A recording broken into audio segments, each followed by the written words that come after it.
નમસ્કાર, હું છું ગોપી ગાંગર અને આપ જોઈ રહ્યા છો નિર્ભય ન્યૂઝ. મારી સાથે અત્યારે તમને હવામાન નિષ્ણાંત પરેશ ગોસ્વામી દેખાઈ રહ્યા છે. આપણે આજે ચર્ચા કરવાની છે કારણ કે વરસાદનો જે રાઉન્ડ છે તે હવે શરૂ થવા જઈ રહ્યો છે. સૌરાષ્ટ્રમાં ઘણા બધા વિસ્તારની અંદર વરસાદ થવાનો છે અને પરેશભાઈ, એના માટે મારે આપને એ જ પૂછવું છે કારણ કે ખેડૂતો અત્યારે આમ જોવા જઈએ તો ખેતરથી વધારે પેટ્રોલ પંપની લાઈનમાં આપણને દેખાઈ રહ્યા છે અને ખેડૂતો માટે આ સમય ખૂબ જ ક્રુશિયલ સમય ગણવામાં આવે છે. વરસાદ ક્યારથી શરૂ થશે અને ખેડૂતો માટે આ સમય કેટલો મહત્વનો રહેશે? ચોક્કસથી ગોપીબેન, પહેલા તો આપને વરસાદ વિશે થોડીક માહિતી આપવી છે, કેમ કે ખૂબ અત્યારે ચોમાસું છે હવે ઝડપથી આગળ ચાલી રહ્યું છે, નજીક છે. અને આમ જોવા જઈએ તો સામાન્ય રીતે આ વર્ષે ગરમીનું પ્રમાણ છે થોડુંક વધારે રહ્યું છે. અને ગરમીની અંદર પણ જે આ વર્ષે એક નવો રેકોર્ડ એ પણ બન્યો છે કે સતત 40 દિવસ સુધી તાપમાન 40 ડિગ્રીને પાર રહ્યું. એટલે કે જે 9 એપ્રિલ થી લઈ અને 18 મે સુધીનો જે સમયગાળો હતો, 9 એપ્રિલ થી 18 મે સુધી, એટલે સતત 40 દિવસ સુધી તાપમાન 40 ડિગ્રીને પાર રહ્યું. ભૂતકાળમાં આવું ભાગ્યે જ ક્યારેક બન્યું છે, નહીતર તો જૂના રેકોર્ડોમાં આવું આટલું સતત ઊંચું તાપમાન રહેતું નથી. હા, હીટવેવના જ્યારે રાઉન્ડ આવતા હોય કે હીટવેવ વખતે તાપમાન છે 41 થી 43 ડિગ્રીની રેન્જમાં આવે, 44 ડિગ્રી થાય, ત્યારે 8-10 દિવસ માટે તાપમાન ઊંચું જતું હોય, ફરીથી પાછું તાપમાન ઘટી જતું. પણ આ વર્ષે સતત ઊંચું તાપમાન રહ્યું છે, જેને કારણે સમુદ્રી સપાટી છે એ પણ ગરમ થઈ છે. અને અત્યારે આમ જોવા જઈએ તો અરબ સાગર ઉપરથી ભેજવાળા પવનો આવી રહ્યા છે. પવનની ઝડપ પણ અત્યારે નોર્મલ કરતા આમ તો વધારે છે. લગભગ અત્યારે 24 થી લઈને 27 કિલોમીટર પ્રતિ કલાકની ઝડપે પવન ફૂંકાઈ રહ્યા છે. આ વધારે ઝડપવાળા પવન કહેવાય. આમ સામાન્ય રીતે આ સિઝનની અંદર પવનની ઝડપ 18 થી 20 ની હોવી જોઈએ. એ હોવી જોઈએ, એના કરતા વધારે ઝડપ પવનની છે, જે વધુ પડતો ભેજ રાજ્ય ઉપર લાવી રહી છે. અને એને કારણે ઉકળાટ અને બફારામાં સખત વધારો થઈ રહ્યો છે.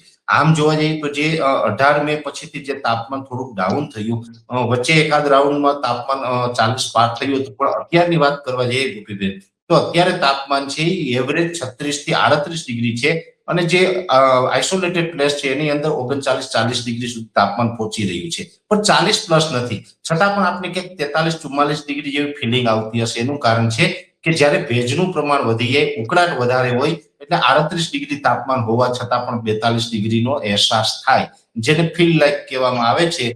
એ ફીલ લાઈક અત્યારે થોડીક વધારે છે. અને એ સાથે ચોમાસું છે અત્યારે આગળ વધી રહ્યું છે. સામાન્ય રીતે જોવા જઈએ તો 1 જૂને ચોમાસાનો પ્રવેશ કેરળની અંદર થતો હોય છે. જે ચોમાસું આ વર્ષે સમય કરતા 4 દિવસ વહેલું ચાલી રહ્યું છે, જેમાં અંદમાન નિકોબાર ટાપુ, બંગાળની ખાડીના ઘણા બધા ભાગો, શ્રીલંકાના ભાગો અને અરબ સાગરમાં પણ કેરળથી પશ્ચિમ દિશામાં ઉત્તર તરફ ચોમાસું ખસ્યું છે. એટલે અરબ સાગરમાં પણ ચોમાસાનો પ્રવેશ થઈ ચુક્યો છે. અને આમ જોવા જઈએ તો જે કેરળની અંદર ચોમાસાનો પ્રવેશ થતો હોય બેન, સત્તાવાર રીતે એની જાહેરાત કરવાનો સંપૂર્ણ અધિકાર છે એ સરકાર પાસે છે. એટલે કે આઈએમડી, ઇન્ડિયન મિટિયોલોજી ડિપાર્ટમેન્ટ, હવામાન વિભાગ, એ જાહેરાત કરી શકે છે. પણ આ વખતે હજુ એના તરફથી જાહેરાત નથી થઈ. એની પાછળનું એક જ કારણ છે, પવનની ઝડપ ઓછી છે ત્યાં કેરળમાં. એનું કારણ છે કે જે અમુક ક્રાઇટેરિયા છે, કે જે ક્રાઇટેરિયા પૂર્ણ થયા પછી ચોમાસાની જાહેરાત થતી હોય, જેમાં 3 ક્રાઇટેરિયા મહત્વના છે. જેમાં કેરળની અંદર ટોટલ 14 સ્ટેશન છે આઈએમડી દ્વારા નક્કી કરેલા. એમાં 50% કરતા વધારે સેન્ટરમાં 2 મિલીમીટર કરતા વધારે વરસાદ પડવો જોઈએ, જે ઓલરેડી 4 દિવસથી પડી રહ્યો છે. જેમાં કોચી હોય, તિરુવનંતપુરમ છે, તિરુવલનેરલી છે, એર્ણાકુલમ છે, રામેશ્વરમ છે વગેરે, એ જે તમામ સેન્ટરો છે એમાં વરસાદ પડી રહ્યો છે. બીજો ક્રાઇટેરિયો છે કે OLR, out going long wave radiation, જે સૂર્યપ્રકાશ જમીન ઉપર આવે ને એનું રિફ્લેક્શન થતું હોય, એ 300 આસપાસનું રિફ્લેક્શન હોય. પણ જ્યારે પણ ચોમાસાનો પ્રવેશ થઈએ એટલે ઘટીને 200 થી નીચે આવી ગઈ છે. એટલે અત્યારે ઓએલઆર છે એ પણ કેરળની અંદર ફૂલફિલ થઈ ચુક્યો છે. અને સ્વાભાવિક રીતે જ્યારે વરસાદ પડતો હોય બેન, એટલે વાદળોનો જમાવડો એ વિસ્તાર ઉપર હોય, એટલે વાદળછાયા વાતાવરણમાં ઓએલઆર છે તો સ્વાભાવિક રીતે ડાઉન થવાનો. ચોમાસા દરમિયાન ગુજરાતમાં પણ વધારે પડતા વરસાદ પડે ત્યારે ગુજરાતમાં પણ ઓએલઆર ડાઉન થાય છે. એવી રીતે ત્યાં પણ અત્યારે ઓએલઆર છે ડાઉન થઈ ચુક્યો છે. પછી ત્યાં ત્રીજો ક્રાઇટેરિયો છે કે પવનની દિશા છે પશ્ચિમની હોવી જોઈએ અને પવનની ઝડપ છે 35 કિલોમીટર પ્રતિ કલાક હોવી જોઈએ. હવે પશ્ચિમ દિશાના પવન તો બેન છે, પણ 35 કિલોમીટરની ઝડપ નથી. એટલા માટે થઈને કદાચ હવામાન વિભાગે ત્યાં ચોમાસાના પ્રવેશની જાહેરાત નહીં કરી હોય. નહીતર તો ત્યાં આમ તો વરસાદની શરૂઆત પણ થઈ છે.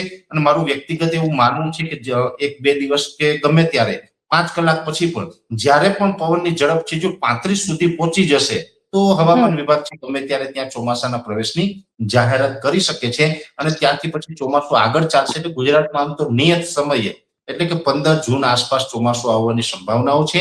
વાવણી છે 2 થી 3 રાઉન્ડની અંદર થશે. એક રાઉન્ડ હશે 15 જૂન આસપાસનો, બીજો 22 થી 25 જૂન આસપાસ થશે અને ત્રીજો છે એ જુલાઈની 1 તારીખથી થશે. 3 રાઉન્ડની અંદર વાવણી થશે. જૂનમાં જે દર વર્ષે વરસાદ પડે છે એના કરતા થોડુંક વરસાદનું પ્રમાણ ઓછું રહેશે ઇંચની દ્રષ્ટિએ. પછી જુલાઈથી ધીમે ધીમે ચોમાસું આગળ વધશે અને ચોમાસું એકંદરે સારું રહેવાનું છે. નબળું બિલકુલ નથી રહેવાનું. 90 થી 95% સુધીના વરસાદ સંભવ છે. જોકે ગયા વર્ષે થોડું વધારે હતું. ગયા વર્ષે 109% વરસાદ નોંધાયો હતો વર્ષ દરમિયાન ગુજરાતની અંદર.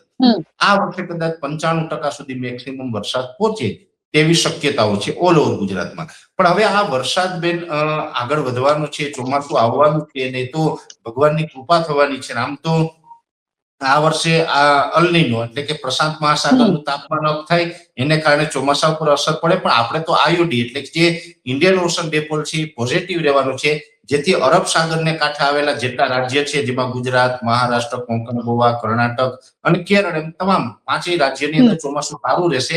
બીજાને થોડીક નેગેટિવ અસર પડશે. પણ ગુજરાતના ખેડૂતો માટે જે તમારો જે સવાલ છે એ ખૂબ ગંભીર છે અને અત્યારે ખેડૂતો છે એમાં પીડાઈ રહ્યા છે.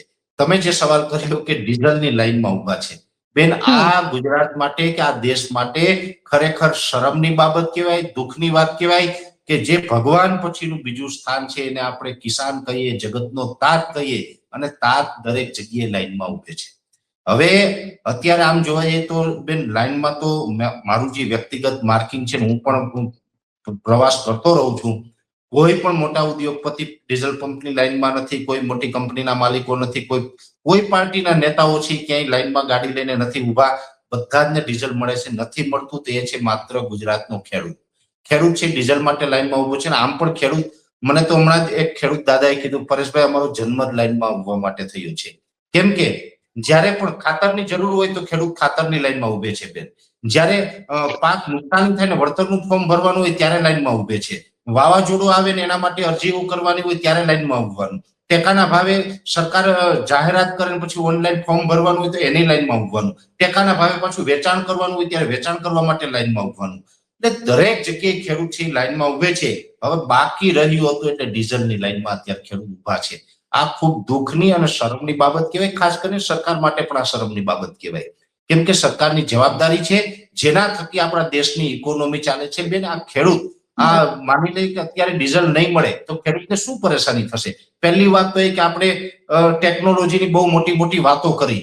ટેકનોલોજીની વાતો કરીને ખેડૂતને બળદને બધું છોડાવી અને આપણે ટ્રેક્ટરો ઉપર લઈ આવ્યા, આધુનિક બીજા સાધનો ઉપર લઈ આવ્યા છે. હવે ટ્રેક્ટર તો લઈ આપ્યા છે પણ ટ્રેક્ટર તો ડીઝલ વગર ચાલવાના નથી. ખેડૂત પાસે બળદ છે નહીં. હવે અત્યારે જો વાવેતર કરવું તો બેન અત્યારથી ખેતરને તૈયાર કરવા પડે. ખેડૂત હશે એ સમજી શકશે કે પહેલા તો ટ્રેક્ટરથી કર્યું આપવું પડે એટલે એમાં રાપ આવે. એ રાપ છોડીને ખેતરમાં હલાવી પડે. પછી સાહ નાખવા પડે. કોઈ પણ દાખલા તરીકે મગફળી હોય, કપાસ હોય, વાવેતર કરવું હોય ને તો સાહ નાખીને સીધી લાઈનો કરે. એ લાઈનો પણ ટ્રેક્ટરથી કરવી પડે. એ પછી એમાં ખાતર નાખવું પડે. તો ખાતર છે એ પણ ઓટોમેટિક ઓરણીથી ટ્રેક્ટરથી ઓરણી ફિટ કરીને એમાં વાવવામાં આવે છે. એ પછી આપણે વરસાદ પડશે તો બિયારણ એટલે કે જે આપણે મગફળી, કપાસ જે પણ વાવેતર કરવાનું બિયારણ વાવવાનું હોય એ પણ ટ્રેક્ટરથી થશે.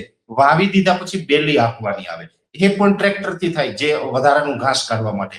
દરેક જગ્યાએ અત્યારે બેન વાવેતર કરવું હોય ને 7 થી લઈ અને 10 વખત, ઓછામાં ઓછું 7 અને વધીને 10 વખત ટ્રેક્ટર એક જ ખેતરની અંદર આપણે ચલાવીએ ને ત્યારે વાવેતર થઈ શકે. અને એ 7 થી 10 વખત ટ્રેક્ટર ચલાવવું હોય તો ડીઝલની જરૂર પડવાની છે, જે અત્યારે નથી મળી રહ્યું. એટલે મને તો ચિંતા એ છે કે જો આ સરકાર સમયસર ડીઝલની વ્યવસ્થા નહીં કરી શકે તો ગુજરાતની અંદર 56 લાખ ખેડૂત ખાતેદારો છે એમાંથી 80% ખેડૂતો છે વાવેતરથી વંચિત રહી શકે, વાવેતર નહીં કરી શકે. અને વાવેતર નહીં કરી શકે તો એવું કોઈ માનવાની જરૂર નથી કે માત્ર ખેડૂતનો પ્રશ્ન છે, ખેડૂતને નુકસાન થશે. ખેડૂત વાવેતર નહીં કરે તો આ દેશની તિજોરીને ડાયરેક્ટ અસર કરશે, આ દેશની ઇકોનોમીને અસર કરશે અને આ દેશની આર્થિક વ્યવસ્થા છે એ ખોરવાઈ જશે. એટલે જગતનો તાજ છે ખેડૂત છે એ સાચા અર્થમાં જે દેશ માટે થઈને અત્યારે કામ કરી રહ્યા છે અને એના માટે જો ડીઝલની વ્યવસ્થા ન થાય તો આ ખૂબ ગંભીર બાબત છે. તાત્કાલિક ધોરણે ડીઝલની વ્યવસ્થા થવી જોઈએ. મોટા નેતાઓની ગાડીઓ હોય કે ઉદ્યોગપતિની ગાડીઓ હોય કે બીજા અન્ય પરિવહનો હોય એમાં ડીઝલ બંધ કરી અને જે ખેડૂતના ટ્રેક્ટરો આવે છે એની અંદર ડીઝલ પૂરી આપવું જોઈએ. અને પૂરી આપવું જોઈએ એટલું જ નહીં બેન, ખેડૂતના જે ખેત ઉત્પાદનો છે એમાં સતત ભાવમાં ઘટાડો થઈ રહ્યો છે અને દવા, ખાતર, બિયારણ અને જે કઈ આ ડીઝલ આ બધું મોંઘું થઈ રહ્યું છે. એટલે આમાં ખેડૂતોને અત્યારે વાવેતર કરવું પોસાય એમ નથી. એટલે ખાસ સરકારે ડીઝલ તો આપવું, પણ અત્યારે કમસે કમ 52 થી 54% સુધીની સબસિડી, આ મેં કેલ્ક્યુલેશન કરેલો આંકડો કહું છું બેન, 52, અમે 50% રાઉન્ડ ફિગર શું કામ નથી બોલી રહ્યો, કેમ કે જે ખેતીની અંદર ખર્ચ છે અને જે ખેત ઉત્પાદનની એવરેજ છે, એ ઉત્પાદનના ભાવ છે, આ તમામ વસ્તુ જોડતા મારું વ્યક્તિગત એવું અનુમાન છે કે 52 થી લઈ અને 54% સુધી અત્યારે જે ડીઝલના ભાવ છે એમાં સબસિડી આપી અને સબસિડીથી જો ડીઝલ આપવામાં આવે તો જ ખેડૂતને આ વાવેતર કરવું પોસાય એમ છે, નહીતર વાવેતર કરવું પોસાય એમ નથી. એટલે સરકારે આમાં તાત્કાલિક ધોરણે આ બે પગલા લેવાની જરૂર છે. ડીઝલ સમયસર તાત્કાલિક આપવું, સાથે સબસિડીથી આપવું, આ બે માંગ છે. માંગની સાથોસાથ હું આપને બીજું એ પણ કહી દઉં કે અત્યારે ડીઝલ, ખાતર, બિયારણ, દવા બધું મોંઘું છે અને સરકારે એક કાયદો બનાવેલો હતો.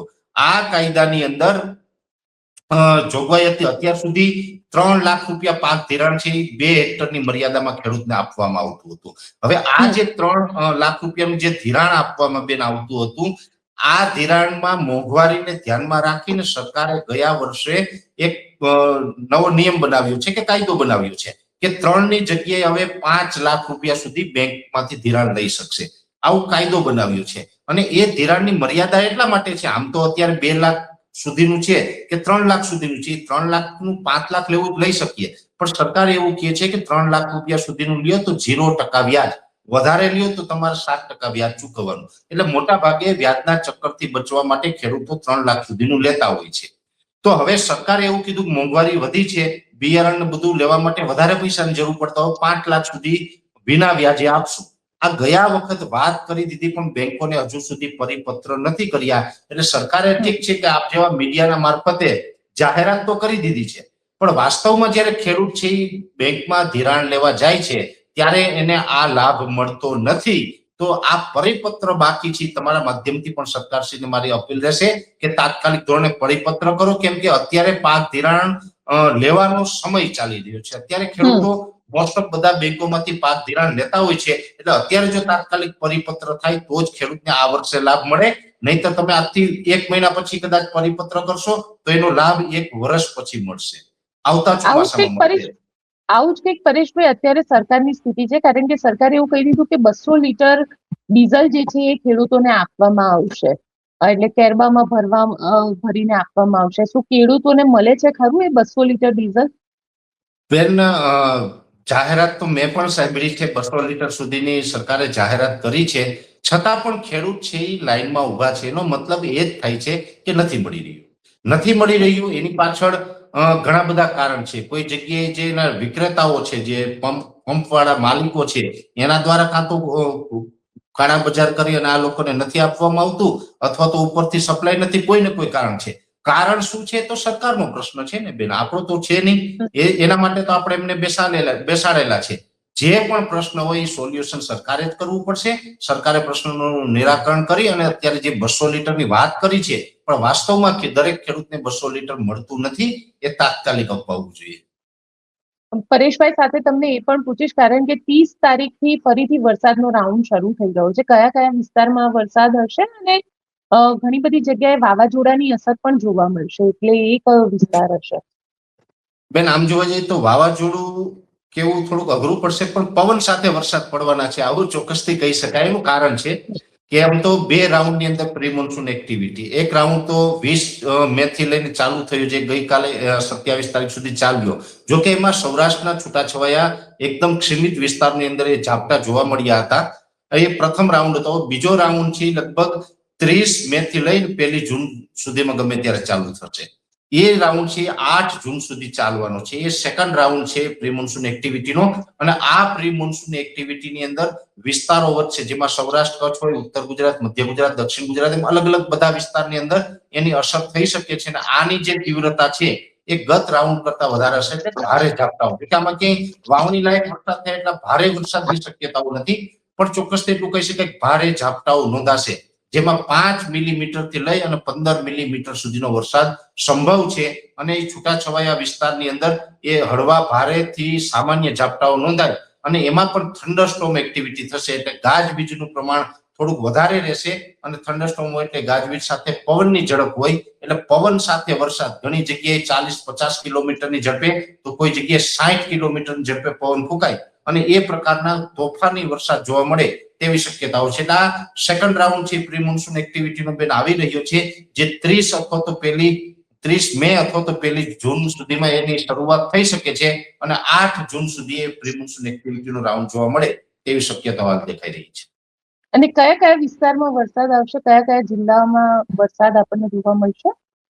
બેન, આમ તો અત્યારે જે વિસ્તારની અંદર સવારથી લઈને બપોર સુધીના સેશનમાં વધારે પડતા ગરમી જોવા મળી હોય એમાં સંભાવના વધારે રહેશે, છતાં પણ સૌરાષ્ટ્રની અંદર આની તીવ્રતા જોવા મળશે. ખાસ કરીને દરિયાઈ કાંઠાના તમામ જિલ્લામાં તીવ્રતા વધારે જોવા મળશે. દક્ષિણ ગુજરાતના પણ દરિયાઈ કાંઠાના વિસ્તારમાં તીવ્રતા વધારે, બીજા વિસ્તારમાં ઓછી.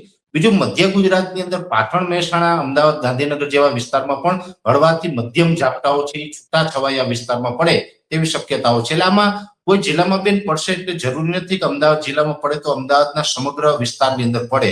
એ જે વિસ્તારમાં પડે ત્યાં 2-5 કિલોમીટરમાં હોય, બીજા વિસ્તારમાં ન હોય, એ પ્રકારના છૂટા છવાયા હશે. એટલે એમાં ઉત્તર ગુજરાત, મધ્ય ગુજરાત અને સૌરાષ્ટ્ર, દક્ષિણ ગુજરાત અને તમામ વિસ્તારની અંદર આની શક્યતા છે, પણ ખાસ કરીને દરિયાઈ કાંઠાના જિલ્લાની અંદર આની તીવ્રતા વધારે જોવા મળશે. બિલકુલ પરેશભાઈ, આપ અમારી સાથે જોડાયા તેના માટે આપનો ખૂબ ખૂબ આભાર.